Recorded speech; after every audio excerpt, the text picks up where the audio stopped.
할렐루야 샬롬 하고 인사하십니다. 할렐루야 샬롬 샬롬 샬롬 샬롬 샬롬. 하나님 사랑합니다. 여러분 주 안에서 사랑합니다. 오늘 항상 마음에 저희들 새기고 삽시다 라는 제목, 신실한 믿음을 가져야 되겠죠. 역대상 10장입니다. 6절에서 우리 14절까지 쭉 봤고, 사울이 어떻게 블레셋 사람들로 인하여 죽었는지, 그죠? 결국은 자기가 자복해서 칼에 엎드려져 적군에게 할례받지 않은 자에게 죽고 싶지 않다. 믿음이 있었던 거예요. 우리는 선민이다 라는 그 믿음이, 우리는 할례받은 선민이다. 사울이 그렇게 해서 죽고, 그러다 보니 뒤따르던 무기 가진 자도 본인도 엎드려져 죽고, 그래서 블레셋 그 사람들이 갖다가 갖다 걸죠. 여기저기다 걸어놓으니까 결국은 길르앗 야베스의 모든 사람이 그랬어요. 11절에 블레셋 사람들이 사울에게 행한 모든 일을 듣고는 안 되겠었던 거죠. 그래가지고 다시 그 해골을 다시 가져다가 그 야베스로 가져다 그거 상수리난 말에 해골을 장사하고 7일 동안 금식하였다. 이렇게 금식이 구약에서부터 이렇게 행해서 내려오죠. 이런 이야기가 있습니다. 사울이 죽은 것은 야훼께 범죄했기 때문이라. 무비보셋 아들이 살아있고, 나중에 그 다윗이 무비보셋을 아주 선대해서 그 누구를, 요나단 자기 그 벗을 생각하고 그 다리를 절었던 것 같아요. 그랬는데 항상 자기 밥상에서 밥을 먹게 하는 그런 사랑을 베푸는 그런 이야기가 또 뒤에 나옵니다. 그의 무기를 가진 자가 심히 두려워해. 나를 죽여달라고 했는데 못 죽이는 거죠. 자기 하늘 같은 왕을 어떻게 그걸 죽일 수 있겠어요. 손이 떨려 못 죽이죠. 그러니까 급하니까 본인이 칼에 엎드러지고, 이걸 누가 어디가 잘해요? 일본 사람들이 또 그렇게 자기 칼에 엎드러지는 짓을, 자복을 그렇게 잘하죠. 이렇게 내용이 결국은 사울이 이렇게 돌아갑니다. 명심이라는 말은 마음에 새긴다는 뜻이에요. 야훼만이 하나님이라는 것을 마음에 명심하고 우리는 살아야 되겠다라는 거죠. 천상천하의 신의 이름을 가진 존재들이 많으나 전부 거짓 신들인데, 오로지 우리 창조주 하나님만이 귀한 우리 하나님이신 것을 우리가 마음에 새기고 살면 믿음이 바로 되고 생활이 바로 되고, 그러면 이렇게 사울처럼 버림을 당하는 일이 없다. 하나님이 선택하셨는데 그만 하나님 말씀대로 넘어가지 않았죠. 결국은 자기가 막 제사를 드리고 그렇게 해서는 안 되는데, 그런 하나님의 주권을 침입하면 버림을 당하게 된다. 남편이 오직 아내만을 마음에 새기고 살면 행복의 주인공이 되는데, 남편이 아내 아닌 다른 사람을 마음에 새기고 살면 행복할 것 같은데, 불륜이 참 아슬아슬하고 뭔가 그냥 아주 짜릿짜릿하고 좋은 것 같은데 결국은 어디로 가는 길? 멸망으로 가는 길이다라는 거죠. 행복과 불행은 살짝 비슷한 것 같은데 천지 차이다. 하나님 오늘 본문의 사건을 통해서 우리 성도들이 무엇을 마음에 담고 가야 할지, 무엇을 새기고 가야 할지, 이 내용을, 사울왕 아주 잘생겼었다고 그러죠. 준수하고 용모가 머리털이로 셌다고요. 1년 머리털이 엄청난 양이 될 만큼 머리털이 그렇게 새카맣고, 그때는 또 머리털이 누가 그랬어요? 그 전에 그 힘이 셌던 그 장군 누구였죠? 삼손 장군도 머리털에서 힘이 나왔다고 할 만큼 그때는 머리털이 그 양이 많고 아주 머리가 숱이 많다고 그러죠. 그런 사람이 굉장히 아주 영웅 대접을 받는 그런 시대였던 것 같아요. 우리 오늘날 머리숱 많다고 대단히 잘생겼다고 하는 일은 별로 없는데, 그때는 또 그런 부분이 컸던 것 같습니다. 6절에서 10절에 그것을 봤을 때 물건이 변질되면 쓸 수가 없죠. 버릴 수밖에 없습니다. 아무리 맛 좋은 음식일지라도 변질이 되면 역시 버림을 받을 수밖에 없다. 음식의 생명은, 가끔 그런 생각해요. 음식의 생명은 잘 먹어주는 게 음식의 생명, 옷의 생명은 잘 입어주는 게 옷의 생명. 아무리 귀한 고급 옷이라도 내가 몸에 불편하고 움직이는데 불편하면 그 옷을 자주 입을 수가 없습니다. 낡은 옷 왜 낡아요? 자주 입으니까, 너무 편하니까, 그죠? 그래서 편한 옷을 우리는 찾게 됩니다. 먹을 수 없고 먹었다가 탈이 나는 음식은 결국은 독이 될 수밖에 없다. 변질된 사람은 백해무익한 존재라는 거죠. 참 사람 마음은 갈대와 같다 그러지 오죽하면 변하기가 쉽습니다. 무엇 따라? 상황 따라, 내 이익 따라, 유익 따라 변할 수밖에 없는 걸레와 쓰라기처럼 꼴사나운 존재로 결국은 전락하게 되고 아주 냄새가 나죠. 어디서부터? 내 속에서 냄새가 나기 닿는다. 바깥에서 들어가는 게 아니라 바울이 그렇게 얘기하죠. 우리 안에 있는 게 정말 더러운 거다. 바깥에 있는 것보다는. 그래서 아주 그 배설을 하고 나면 아주 쳐다보기가 싫을 만큼 더럽죠. 예수님의 말씀 중에 악한 농부에 대한 비유가 있죠. 포도원 주인이 온갖 것을 모두 갖추고 전혀 부족함이 없는 상황에서 농부에게 세를 주었는데 첫 해에는 아주 엄청나게 풍작이 돼서 수확을 올리고 그리고 그 세준 그 주인에게 세를 잘 바쳤는데 어떻게 돼요? 그 소득을 돌아보다 보니까 탐욕이 생기게 돼서 어떻게 해요? 변질이 되고 말았어요. 주인에게 감사한 마음으로 세를 바쳐야 할 그가 세를 받으러 오는 종들을 때려 죽이고 그 주인의 아들이 또 다시 세를 받으러 오니까 결국은 또 죽여버리죠. 포도원 자체를 빼앗으려고 합니다. 사람이 악해지는 게 끝이 없어요. 처음에는 어떻게 그렇게 겁도 나고 하는데 조금씩 바늘도둑이 소도둑 된다 그러죠. 그래서 사람을 죽여도 나중에는 아주 잔인하게 토막을 내서 죽이고 그리고 또한 갖다가 자기가 강에다 던지고 묻고 절대로 그런 일이 드러나지 않게끔 하지만 결국은 그것은 드러날 수밖에 없고 완전 범죄라는 건 있을 수 없죠. 설령 사람들에게서 그것을 피해간다 하더라도 어떨까요? 평생 살면서 얼마나 가슴이 저리고 겁이 나고 두렵고 행복하게 살겠습니까? 그리고 또 결국은 나중에 하나님께 심판을 받는 그런 죄를 우리는 절대로 지어서는 안 될 줄로 믿습니다. 욕심이 잉태한 즉 죄를 낳고 죄가 장성한 즉 사망을 낳는다고 해요. 내가 누군가를 죽이면 당하면 그저 뭐 죽이지 않아도 좀 당하면 상처받으면 상처를 준 자는 마음이 편치 않고 상처받은 자는 그래도 편하게 다리를 뻗고 잔다고 하죠. 가해자는 결국은 자기가 그 죄를 돌려받는다라는 것을 우리가 절대로 잊지 말아야 되겠습니다. 변질된 그 농부 그 가장은 자기는 물론 온 가족을 망하게 한다라는 거. 가장은 가장으로서의 책임을 늘 절감할 줄 알아야 된다는 거죠. 오늘 본문 6절에서 10절의 내용에 사울왕이 전쟁에 나가 자신도 전사하고 세 아들도 함께 죽고 그 가문이 완전히 멸문지화가 됐다.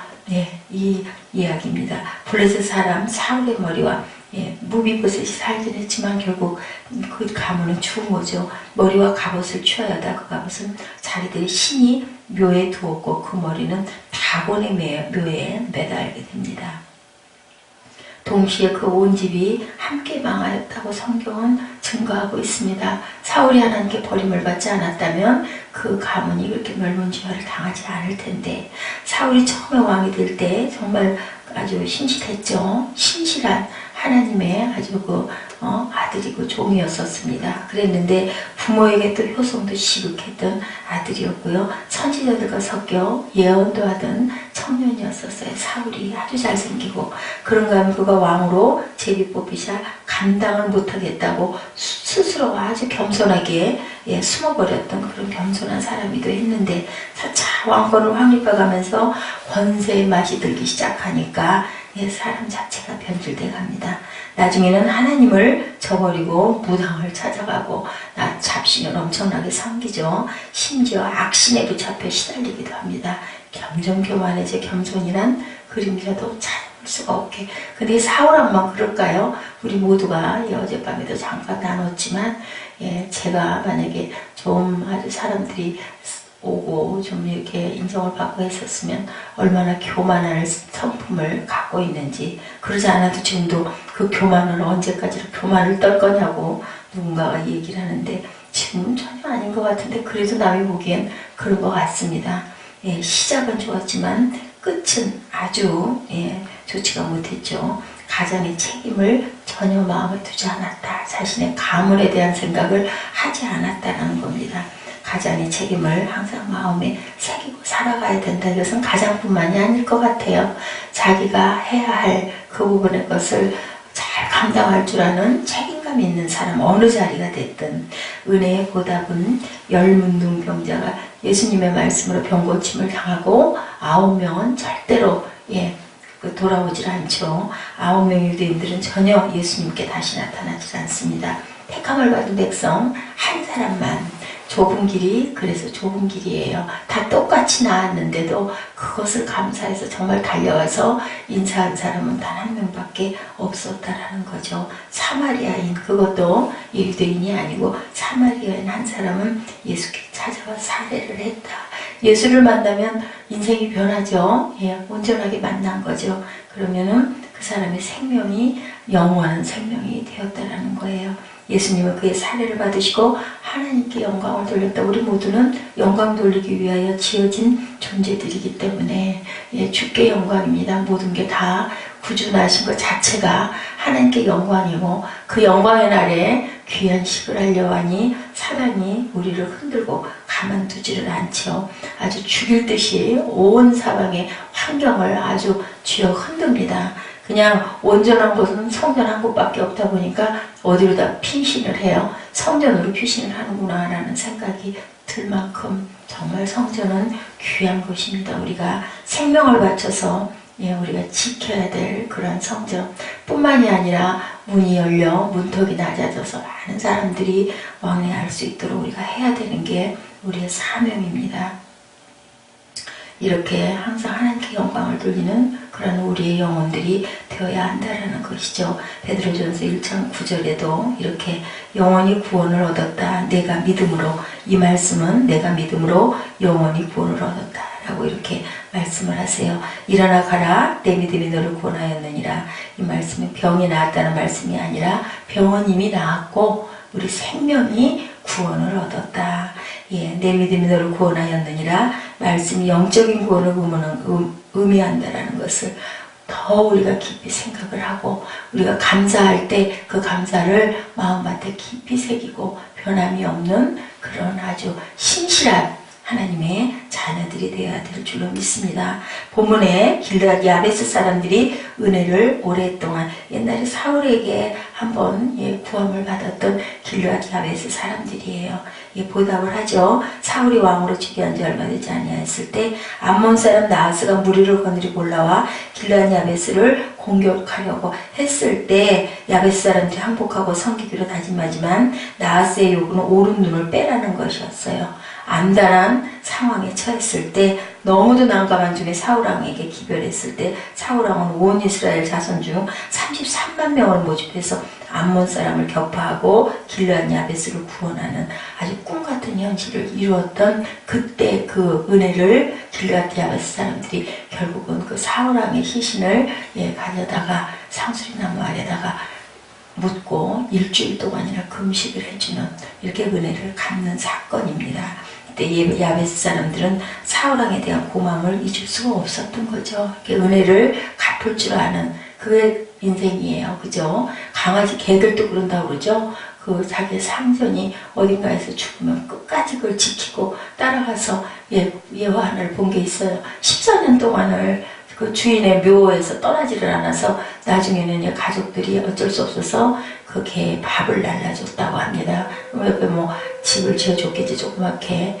14년을 살았대요. 거기서 그 자기 주인의 그 묘 옆에서 이러한 그 개도 그렇게 은혜를 하는데 우리가 그 은혜를 절대 잊어서는 안 되겠죠. 더구나 하나님이 우리를 낳아주시고 우리를 지키시고 보호하시고 우리 주님께서 우리를 위하여 몸짓고 피 흘리고 살려고 오신 게 아니라 육신을 입고 가장 낮은 자리에 오셔서 우리를 구원하고 가신 그 성탄절, 그렇게도 오셨어요. 돌아가시려고 오신 성탄절이 이제 곧 며칠 남지 않았습니다. 사울왕이 블레셋과 싸움에 나갔다 전사였고 그의 머리는 다곤의 묘에 달리고 시체는 벳사성 묘에 못 박혀 구경거리가 되어 있었어요. 그죠? 이 모습, 그가 추구했던 행복의 삼박자는 어떻게 하나님을 떠나게 했어요. 행복한 게 내 힘인 줄 알고 하나님의 은혜 아래에 있다는 것을 그거 하나를 깨달지 못하고 결과는 민망할 정도로 비참하죠. 이 사실을 알게 된 길르앗 야베스 용사들이 일어나 사울왕의 시체를 적진 가운데 찾아다 장례지내는 이러한 내용입니다. 결국은 뭐예요? 하나님의 주권이다. 모든 것이.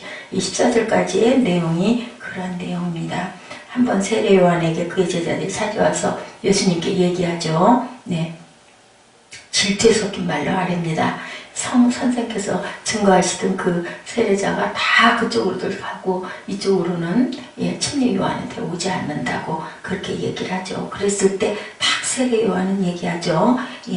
하나의 경쟁적으로 봤을 때 아무것도 하나님이 아니시면 할 일이 없다. 그리고 그는 흥하여야 되겠고 나는 쇠하여야 된다라고 딱 얘기합니다. 정말 훌륭해요. 그죠? 저 같아도 아마 그럼 좀 약이 오를 것 같고 좀 할 수 있을 건데 왜요? 침례를 예수님이 원래 그 침례 요한한테 받았었잖아요. 그러고 났는데 그 이후로 성령이 비둘기같이 내렸고 사람들이 그걸 알아보고 이제는 자꾸 예수님에게 가니까 세례 요한 쪽에 있었던 제자들이 그렇게 따르던 자들이 그렇게 얘기하죠. 30절에 요한복음 3장 30절입니다. 그는 흥하여야 하겠고 나는 쇠하여야 하겠다. 그리고 만일 하늘에서 주신 바 아니면 사람이 아무것도 받을 수 없다. 이 제자들에게 딱 3장 26절에 그렇게 아주 단칼에 잘라버립니다. 하나님의 주권을 정말 간단 명료하게 그는 흥하여야 하겠고 나는 쇠하여야 된다. 나는 예수님의 그 앞길을 닦으러 내가 왔다라고 아주 얘기하죠. 어린 양이 저기 가고 있다라고 그렇게 가르칩니다. 하나님의 어린 양이라고. 하나님이 주시면 거절할 권리도 사람에게는 없다. 다시 말하면 불가항력적인 은혜다. 은혜 아래 우리가 살고 있다는 거죠. 인간의 책임을 강조하다 보면 인본주의에 빠지게 되고 하나님의 주권만 강조하면 숙명론에 빠지기가 쉬운데 양자를 잘 조화시킨 사람이 바로 침례 요한이었다는 거. 하나님의 주권을 강조하는가 하면 자기 책임도 강조해서 그는 행하여야 되고 나는 쇠하여야 되는 게 맞아 라고 딱 선언하죠. 그 중에도 우선적으로 하나님의 주권을 염두에 두고 사랑해야 할 것을 암시해 줍니다. 왜냐하면 26절에 그렇게 얘기하죠. 하나님이 아니면 하늘에서 주신 바가 아니면 사람이 아무것도 받을 수 없다라고 하나님의 주권을 정확하게 그리고 나는 당연히 쇠하여야 되는 게 맞다라고 얘기합니다. 사울왕으로 세우시는 것도 폐하시는 것도 누구? 하나님의 주권이라는 거. 절대적 주권적 행사이기에 누구도 거부할 수 없다라고 이렇게 본문에 얘기하죠. 그리고 나서 다윗의 사적이 간단히 소개되고 있습니다. 그 나라를 이세 아들 다윗에게 돌리셨더라. 다윗은 어때요? 하나님 말씀하시죠. 내 마음에 합한 자라고 그에게 내가 주권을 물려줄 것이라고 이야기합니다.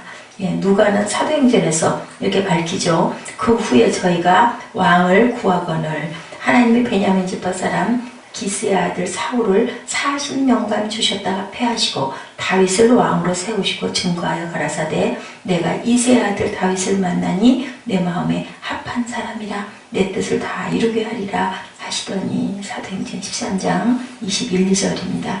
여기서 우리가 명심할 일 하나님의 주권 행사는 내 마음 내 뜻에 근거한다. 하나님의 마음 하나님의 뜻에 근거한다. 그렇기 때문에 낳은 지으신 우리를 왜 이 그릇으로 만드셨습니까? 절대 말하면 안 된다는 거죠. 질그릇이 말할 수 없다는 거죠. 주인이 어떻게 쓰던 어떻게 지었던 너희가 말할 수 있느냐라고 성경에 말씀하고 계십니다.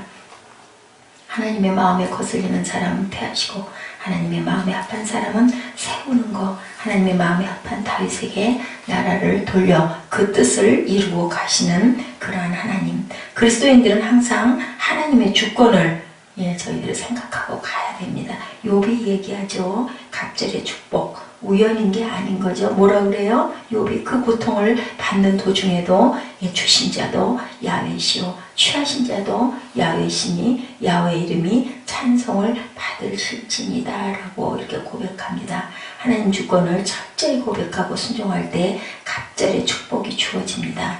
욥의 고백이 우리의 고백이 되어야 할 줄로 믿습니다. 우리가 환난에 처한다 할지라도 하나님 분명히 어떤 뜻이 있을 거다. 우리가 많은 파도를 겪죠. 그래도 결국은 아버지께서 우리를 붙들어 주시고 건져 주시고 3년 동안 엄청나게 나름 순종하고 하느라고 고생을 많이 했는데 어때요? 사람의 마음으로는 사람의 성정으로는 그 그것을 이제는 그만이야 끝이야 하지만 절대로 끊을 수가 없는 거죠. 하나님 아래 자복하면 아버지께서는 다시 일으켜 세워주시고 그 하나님이 받으신 그것을 절대로 그냥 넘기시는 않는 하나님, 누구를 통해서? 사람의 마음을 통해서. 참 그렇더라고요. 굉장히 많이 그 마음이 그렇게 아플 수가 없었어요. 그걸 안 볼 수가 없겠구나 마음이 들더라고요. 가정의 그 가정의 운명이 달려있다는 거 뭐예요? 우리가 우리의 책임을 항상 절감하고 명심할 줄 알아야 된다. 내가 해야 될 바 본분을 다 해야 된다. 성도는 잊고 살아야 할 것이 있고 마음에 깊이 새기고 가야 될 것이 있다는 겁니다. 은혜에 보답하는 것, 우리가 하나님의 길에 충성하고 끝까지 우리 그리 아니하실지라도 내게 유익 올 때만 하나님 찾고 내가 안 좋은 일이 계속 일어나면은 하나님이 어딨어 라고 그렇게 하는 그런 믿음의 사람들도 굉장히 많지만 우리는 끝까지 인내하고 하나님을 붙들고 믿음줄을 놓지 말아야 된다. 결국은 우리가 세상에서만 사는 게 아니라 영원한 세상이 또 있기 때문에 어저께 그 김효숙 집사님이 헌금을 상당히 많이 했더라고요. 보니까는. 그래서 제가 이거 혹시 부조 아니냐 했더니 절대 그거 아니라고 제가 때때로 이렇게 말씀 주고 또 그렇게 소망 주고 한 게 너무 감사해서 기도 제목을 올린 거라고 이렇게 얘기를 하면서 감사헌금 봉투에 주님의 그 피의 보혈의 의미를 절대 잊지 않게 해달라고 얼마나 아프고 고통스러우면 그랬겠어요. 어제 들렸다고 하대요. 병원에 들려서 그만뒀다고 얘기를 했더니 그렇게 감사헌금을 해서 줬다고. 어떤 며느리는 이제 그 뭐랄까 그런 부분의 것이 좀 그전에는 그래도 가족적인 의미로 받다가 이제는 내가 이제 다시는 또 만날 수 없을지도 모른다 이런 생각으로 빚진 마음이 들어서 이걸 이렇게 보냈나라는 생각이 들어요. 그냥 몇만 원을 하지를 않았더라고요. 그래서 제가 기도하겠다고 문자를 제가 치다가 어저께 그 결혼 예식 순서지 그게 와 있어서 그걸 만드느라고 그 끝을 맺지 못했어요. 뭘 하나 찾다가 오늘 제가 기도하고 다시 보내드려야 되겠죠. 자주 누님을 자주 찾아뵈라고. 땅에 있을 때 우리가 다른 건 아무것도 없어요. 믿음이 신실한 사람들은 사나 죽으나 하나님 것이기 때문에 천국 가서 오히려 또 영원히 있을 수 있죠. 그런데 우리가 만나지 못하는 게 안타깝고 하니 그 정을 절대로 잊지 말고 바쁘더라도 자주자주 세상에 오래 같이 살아있을 사람은 조금 등한해도 되지만 우린 또 언제 어떻게 될지 누구도 아무도 모르지만요. 이렇게 가야 할 길이 있어서 눈에 보이듯이 있는 사람들은 그분보다도 더 빨리 갈 사람이 우리 주변에 멀쩡한 사람도 많아요. 그렇지만 의학적으로 그렇게 판단이 났을 때는 길지 않으니까 자주 찾아뵈라고 제가 그렇게 어제 이야기를 했습니다. 참 좋은 결과가 돼서 너무 감사하고 이게 만남 자체가 그날 주일날 오후에 만남이 없었어야 되지 않았을까 하는 생각도 했지만 결국은 또 거기서 귀한 걸 많이 얻었죠 우리가. 그래서 중요한 건 뭐냐, 우리가 어떤 상황으로 인해서 열기를 부리지 말아야 되겠다. 그게 나중에 상처로 끝에 남게 돼요. 그래서 이것도 하나님의 뜻이고 우리는 취할 거 항상 긍정적인 부분으로 취할 걸 취하고 아닌 부분들은 비우고 또 그 부분에 또 섭함이 있을 때는 용서하고 그리고 또 사랑으로 인내로 우리가 다 다스려 나갈 줄 아는 저와 여러분 되시기를 주님의 이름으로 축복합니다. 내가 누구에게인가 폐를 끼쳤으면 나중에 또 누구에게인가 그 부분을 그 본인이 아니어도 꼭 돌려 갚아주면 돼요. 그런 마음으로 우리가 세상을 살아갈 때 세상이 빛으로 드러날 줄 믿습니다. 기도하시는 시간 갖도록 합니다.